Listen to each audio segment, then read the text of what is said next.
this lecture, we'll be going over motivation and emotion and the different theories accompanying it. So, the first thing are theories of motivation. So, a motive is our desire to seek out positive incentives or rewards so we can avoid negative outcomes. They act in a way as a protective mechanism, and some say they are necessary for health and survival. So essentially, we're motivated to avoid adverse situations and seek more pleasant ones. So we're looking for those positive feelings associated with success, and we want to avoid those negative feelings associated with failure. We also want to avoid pain to protect ourselves.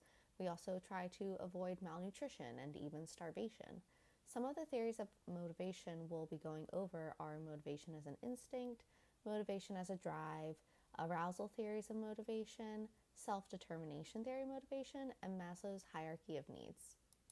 So the first theory we'll look at is motivation as an instinct. So this poses that motives are these genetically determined instincts, which are these impulses coming up from within us that motivate or direct our behavior, and they're there to support survival and procreation. Technically, there's been about 35 instincts identified, so love, to imitate, to talk. But the catch is that the list of instincts is so long, so there comes a point where it's hard to decipher what is innate versus what is learned. But with this theory, one example you could look at is your stomach grumbles, so you eat. You feel tired, so you sleep, or you want to fit in, so you mimic behavior. The next theory is motivation as a drive. So this has quite a bit going on in it. First, there's drive reduction theories, which state motivation stems from the desire to reduce drive, which actually is an uncomfortable internal state, and that occurs when needs are not being fulfilled. So then we have this drive state that ensues where we try to meet our biological needs. For example, when hungry, you may feel uncomfortable, so you're driven to eat to reduce the discomfort, or you're highly anxious about a test, so you're driven to study to reduce the anxiety and increase confidence. There are what they call primary drives, which are homeostasis, that internal equilibrium we would like to maintain, and this is initiated by your brain recognizing a lack of biological needs. So, for example, the need for food, comfortable temperatures, and so forth would be a homeostasis example. We also have negative feedback loops. So that's a system that monitors and adjusts our motivation levels to maintain that homeostasis or internal equilibrium.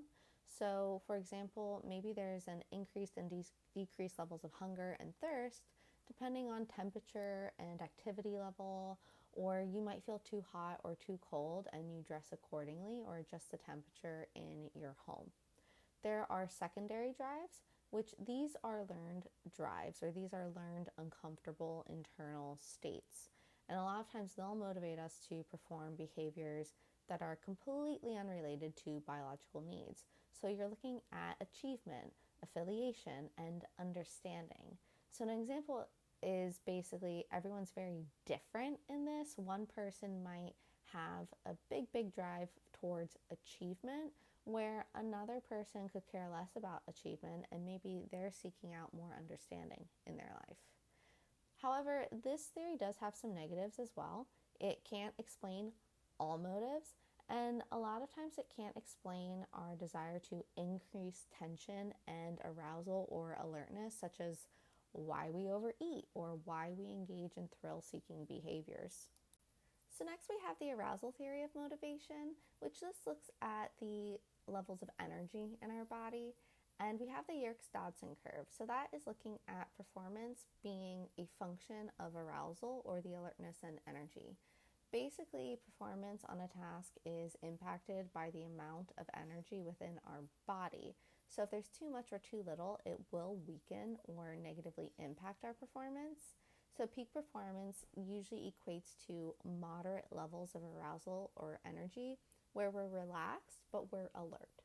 So our preferred level of arousal might be due to how much stress we experience during development. There's a study that shows rats who were raised in a stressful, arousing, high-energy environments functioned better at higher levels of stress during adulthood. So, this is also why you might hear people stating they work better under pressure, because maybe that is what they are used to or that is what they grew up with. Arousal theory posits as well that when under aroused, we will seek arousal. So, when we don't have much energy, we try to seek energy. If we have too much energy or we're over aroused, we will seek to reduce that arousal or energy. And people differ in their preferences, again, for low and high arousal situations. Not everyone's the same. And situational factors very much impact performance levels. Situational factors could be the complexity of a task or the environment you are in. A low complexity task, so something that is more simplistic and predictable in nature with very, very low decision making, could be cycling and is best performed when we are more aroused. But a higher complexity task, so like retaining and recalling information, it might suffer if you are too aroused, you have too much energy, because maybe you're so stressed, so anxious, it's hard to recall and recollect everything. Now we're on self-determination theory of motivation. So this looks at humans need to feel competent, which is skilled, autonomous or in control of behavior, and related or connected to others. The way we meet our needs is through autonomous motivation or controlled motivation. Autonomous motivation is self-motivation to engage in a certain behavior. So maybe you take time in preparing a meal because cooking brings you happiness and you feel pride in what you produced. So that's being internally generated. Where controlled motivation is you're feeling compelled to engage in a behavior. So you want to go to college because you feel you should based on what your parents or society says. Or you clean your house before guests come over because you believe you should have a certain type of home to present. Sometimes in those cases you might have some autonomous motivation in there, but it's usually being impacted more by some sort of feeling to please or meet others' ideals. Mindsets are also really impactful with this. They're these beliefs about the world we develop through our experience and attributions or the causes we assign to things, and they greatly impact our motives. We can have what we call a growth mindset or fixed mindset in this theory. A growth mindset is this belief that things can develop and change over time. So a lot of times you hear practice makes perfect, where a fixed mindset is this belief that things cannot change and it will develop a helpless response. So an example is you can't teach an old dog new tricks. But a helplessness response in this instance would be we start blaming others for our problems, or we believe we can't do something. You might say, I'm stupid, so that's why I didn't get this right. Now, you can hold both a growth and a fixed mindset at the same time. Growth mindsets do tend to increase your probability of trying new experiences and resiliency compared to fixed mindsets.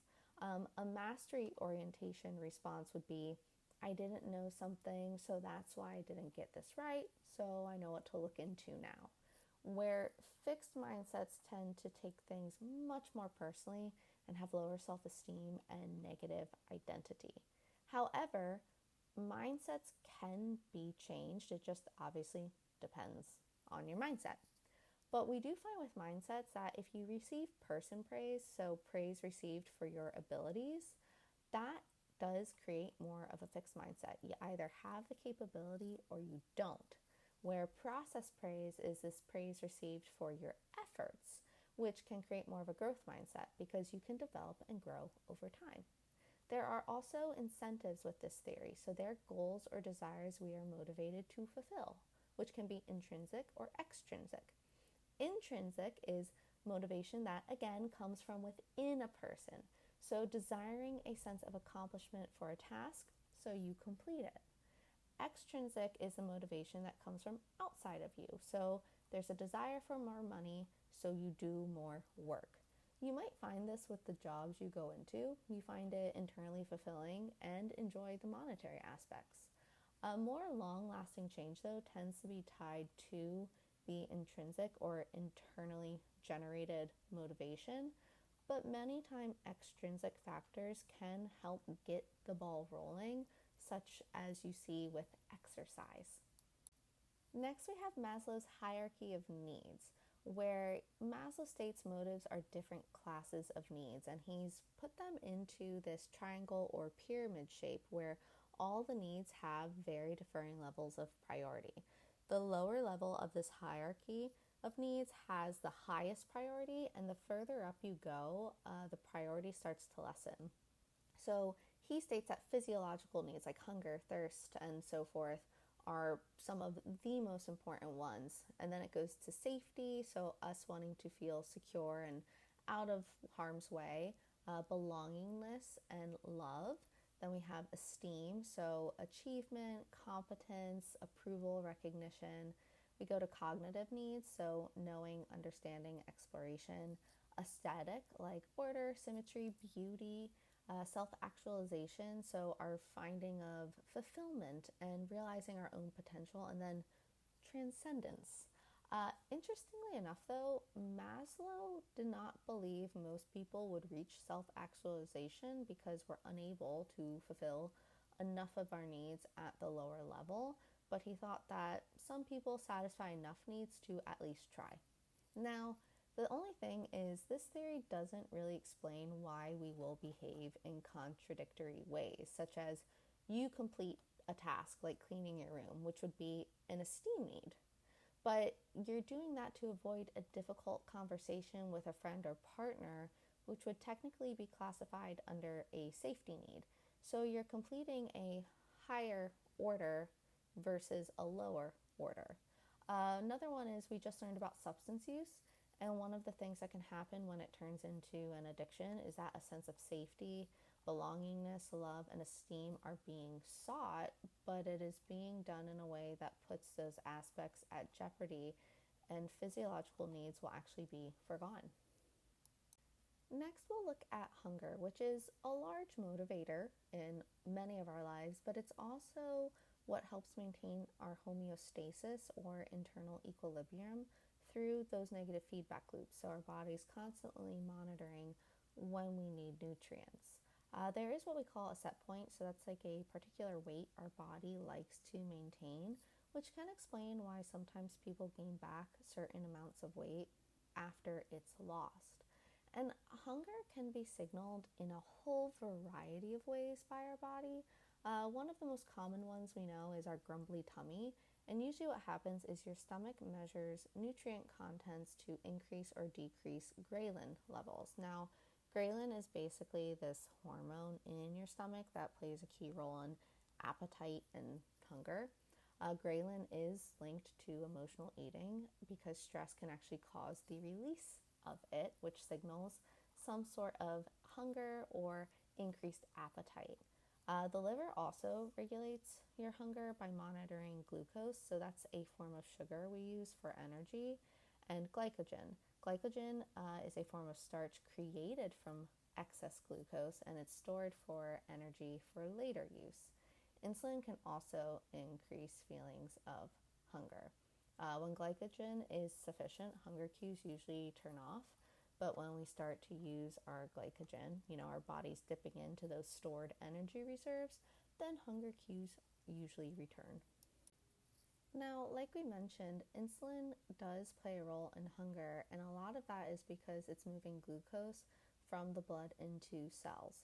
So, as insulin is moving the glucose to the cells for energy use, it will cause those blood sugar levels to drop, and then we dip into our glycogen reserves, so that stored energy, again, causing hunger. High glycemic foods, so foods that are rapidly raising blood sugar levels, will cause an increase of insulin to move the glucose, causing a rapid drop in blood sugar levels. So that's usually why it doesn't keep you satisfied for long, hunger-wise. We also have our small intestines producing cholecystokinin, or CCK. It's much easier to say. That's a hormone produced by the small intestine, and when we eat, it helps turn off hunger cues by working with the insulin we release after eating. Fat cells also have what we call leptin. It's a hormone that informs the hypothalamus of your brain the levels of fat reserves available. High levels of leptin will usually help reduce your hunger. As we see, hunger regulation also has a lot to do with our brain. There's not a single on or off switch for hunger. It's a very intricate web of systems working together, as we've been starting to see thus far. Initially, the brain will process signals from the stomach about contractions, distension, so how full we might be. Look at signals from the liver about glucose and glycogen balance, and it'll look at signals about leptin. The hypothalamus has glucoreceptors to measure glucose in the blood. There's also the lateral hypothalamus, the LH. So that functions as the quote unquote on switch for hunger, where we have the ventromedial hypothalamus, so VMH, and that plays a role in creating a feeling of satiety or feeling of fullness. We also have high fat diets that can create less activity in neural pathways of your VMH. So that's again what plays a role in creating a feeling of satiety. And that's usually due to increased insulin levels when that happens. Sleep deprivation also takes a toll. It affects your hypothalamus in ways that actually increases the likelihood of overeating. Now, culture does have an influence on eating. Usually eating, at least in Western culture, tends to be divided into intuitive eating and non-intuitive eating. Intuitive eating is motivated by hunger and fullness feedback. So you're really listening to your body on how hungry am I, when am I hungry. You might notice a grumbly tummy, headaches, fatigue, weakness. And then as you eat, you might notice the grumbling stomach's going away, or you're getting energy back, or you're starting to feel full. Now, non-intuitive eating is motivated by emotional and situational cues. So food is a way to celebrate, for example, and sometimes those celebrations become connected to eating very large, copious quantities of food. You also have what we call stress eating with this, so we're eating to cope with emotional distress. Weight and obesity is also a hot topic when it comes to food. There is what we call a thrifty gene hypothesis. So that's saying genes promoting energy storage and lower metabolic rates were very advantageous during times of food scarcity, but maybe today it can lead to obesity. So that's one hypothesis. But a lot of times, weight is determined by the BMI or body mass index, and it usually will tell you if you're an okay weight, overweight, or obese. The only catch is the BMI isn't very great about predicting what is a healthy weight, because like, what if you're a bodybuilder? You're going to have a really high BMI, or what if your set point does not correlate with what the BMI even says? A lot of issues with weight can actually be caused by so many other things as well, like mental health disorders. Some people's medications will cause weight concerns, PCOS, polycystic ovarian syndrome, your circadian rhythm impacting your use of energy. Maybe when you're physically active, you could have thyroid issues impacting weight. Everyone's metabolic rates also differ. Cultural diets are a huge factor on this as well. So a lot of different things can cause different weights for different reasons. Dieting is also a very hot topic when it comes to food. First, we have what we call our resting metabolic rate. So that's the rate energy is burned when we're at rest. And what happens with dieting is a metabolic adaptation. So your resting metabolic rate will actually start to drop to avoid using fat reserves. And usually this is because when people tend to diet, it tends to be on a very extreme, like you are cutting out all carbs or all fats or all sugars, or doing some sort of trend. So you're not really getting a very full, nutrient dense meal, and it tends to be actually pretty harmful for you. So that's usually why dieting can hold a lot of dangerous behaviors in it, which unfortunately starts to go into negative connotations. Dieting also has a lot of negative psychological factors that can occur. So some people think their diet is completely ruined, so they just go all out and do whatever they want. Also, food deprivation does increase binge eating when emotions, positive or negative, are heightened. So a lot of times, any changes we want to make require multiple factors working together. So usually it's you are just developing some sort of skill set and habit that you can utilize together, and in that way it's a lot more sustainable and feasible. Our culture also holds a lot of weight-based prejudice. So, a lot of times in our culture, at least, those with the quote unquote non ideal body image are typically ridiculed, they're socially isolated, or they're discriminated against. I mean, I think we can all look back at times in school years where people get made fun of for body image and weight. And I mean, you see it happen all of the time on social media. And usually these prejudices stem from fear of negative appearance evaluation, or people are comparing their appearance to that of others. A lot of people actually have very poor body image, or importance is placed on physical appearance rather than other factors that make us up as people. Usually, what I tend to see is these prejudices are just projections of our own insecurities and fears onto others, or they are learned behaviors. So, with food, dieting, culture, and hunger, also unfortunately comes eating disorders.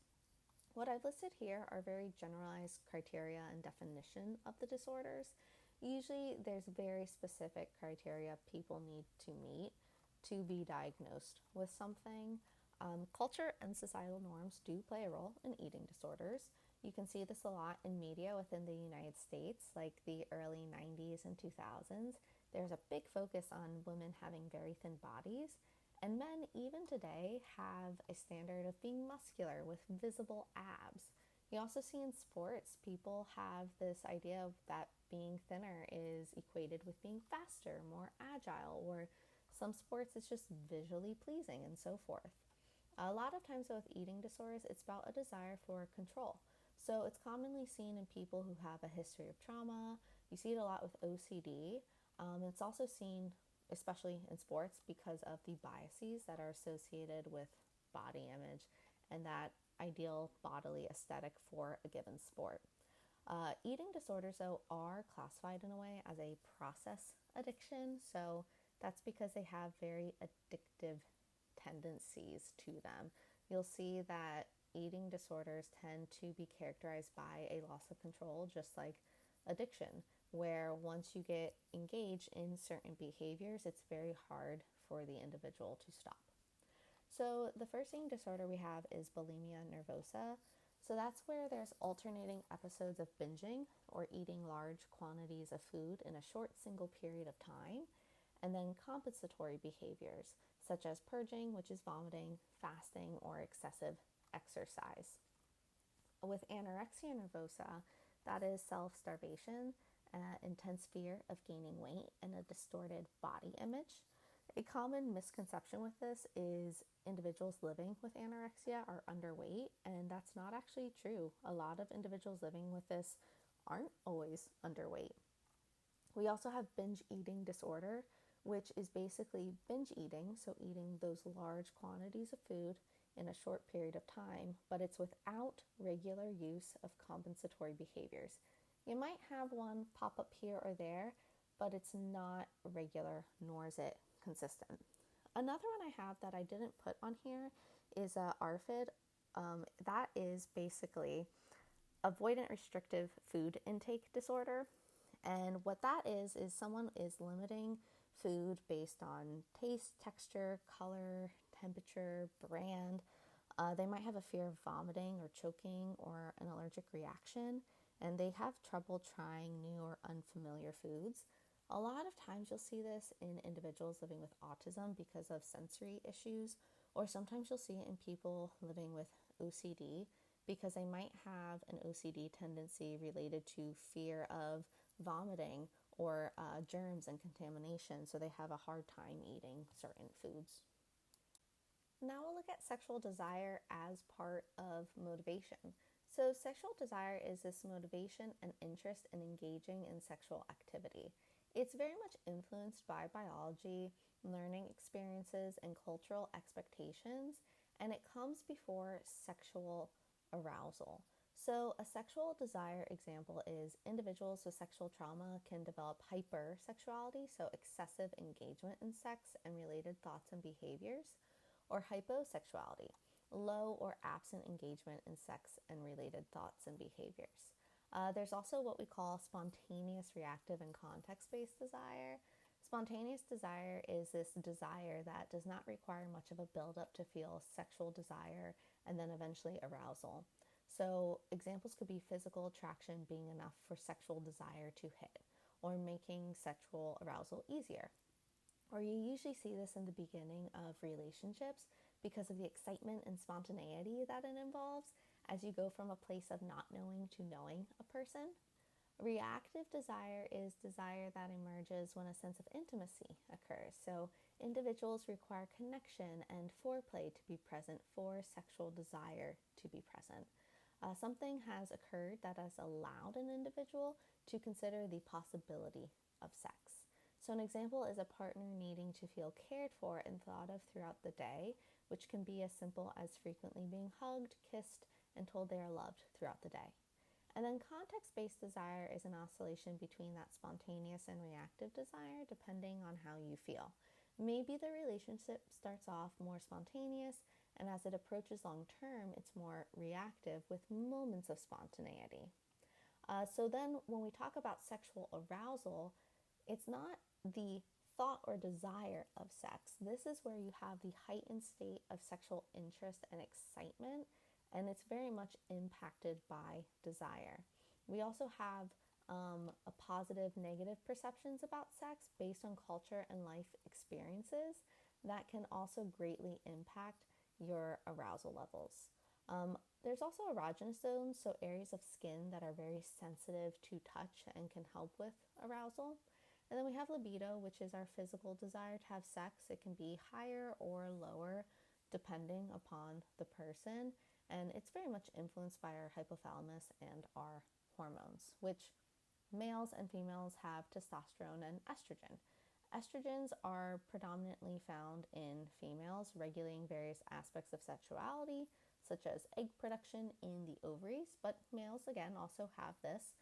But testosterone is predominantly found in males. It's androgen hormone produced by the testes in males and by the adrenal glands in females.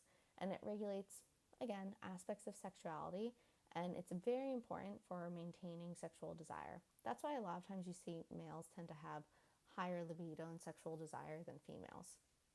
Estrogen, though, in animals, this increases during estrus, so when females are most fertile and likely to conceive. But in humans, females can conceive actually at any time, and estrogen does not appear to be related to libido. So now we'll look at the sexual response cycle, which looks a lot at the excitement and arousal levels. So excitement is the first stage where heart rate and blood pressure will begin to increase, blood flow increases to the genitals, and males will experience erections while females will experience lubrication.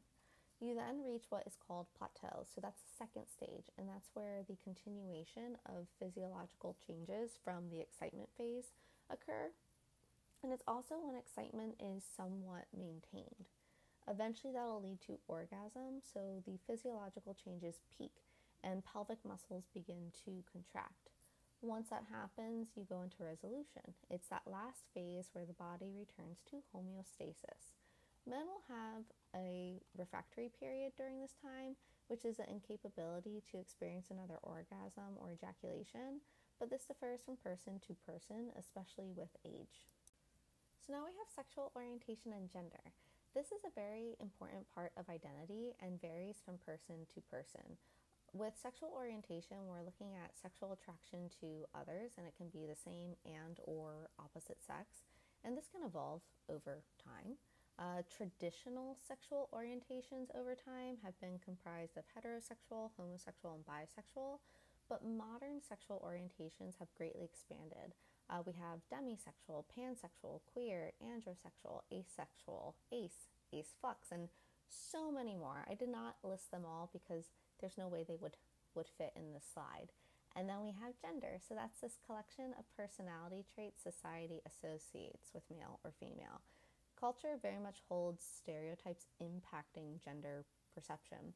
But when we look at all of this, usually the evolution of sexuality does change over time, And a lot of times it's due to changes in what we might find attractive, or changes in personal identity, life experiences, context, cultural influences, religion, trauma, and a lot more.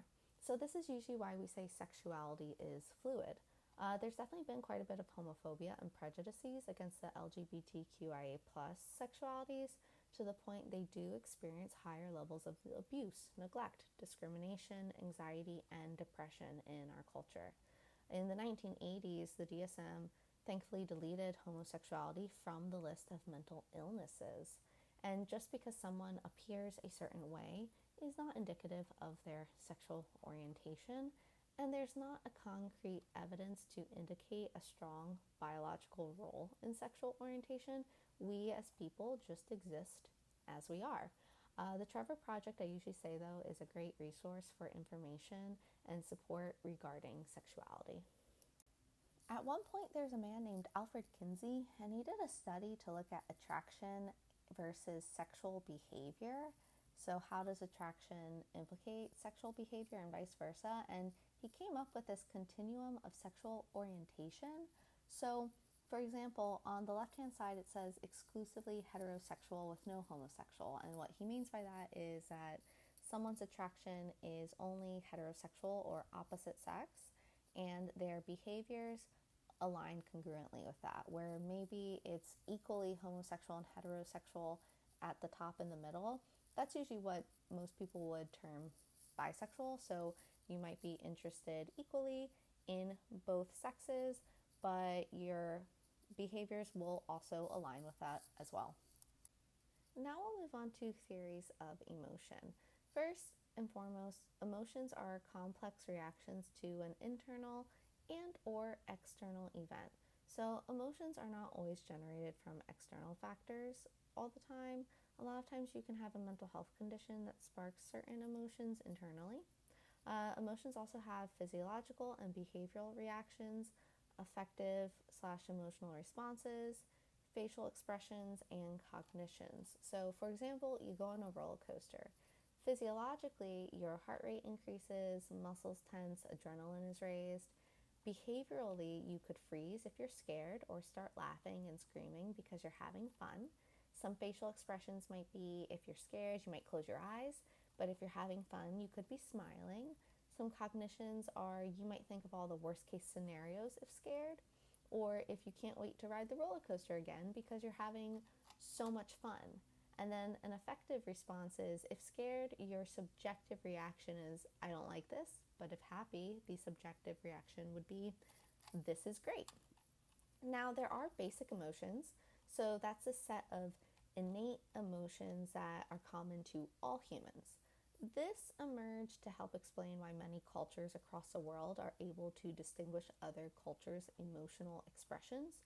Some believe these emotions can blend together to provide a much more complex emotion, such as shame, which can hold anger, sadness, fear, and so forth. We also have display rules, those cultural rules dictating what's appropriate to display when feeling a certain emotion. So this is found a lot in our family units, or society might dictate that yelling and screaming when happy is unacceptable, but smiling is okay.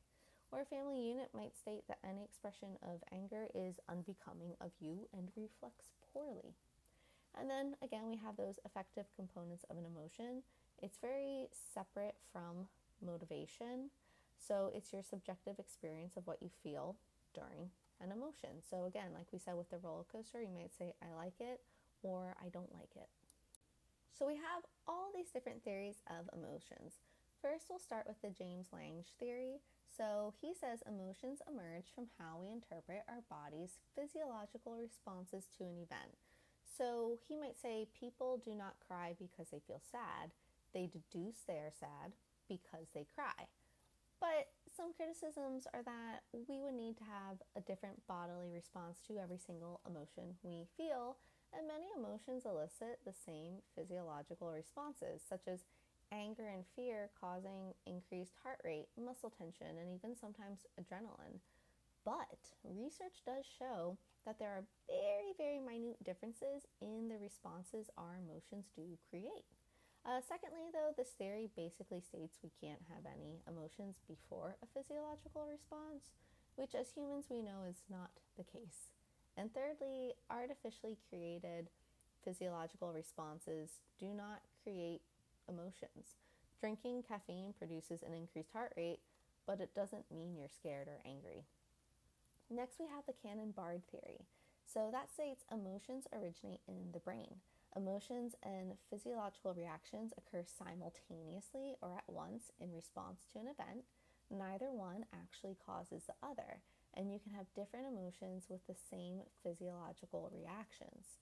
So maybe you're in the dark and hear a strange noise, resulting in a feeling of fear and a racing heart and tense muscles. But you can also have a racing heart and tense muscles with anger. We also have the facial feedback hypothesis. So that says emotions are affected by the feedback the brain receives from our facial muscles. So you smile, which influences your feeling of being happy.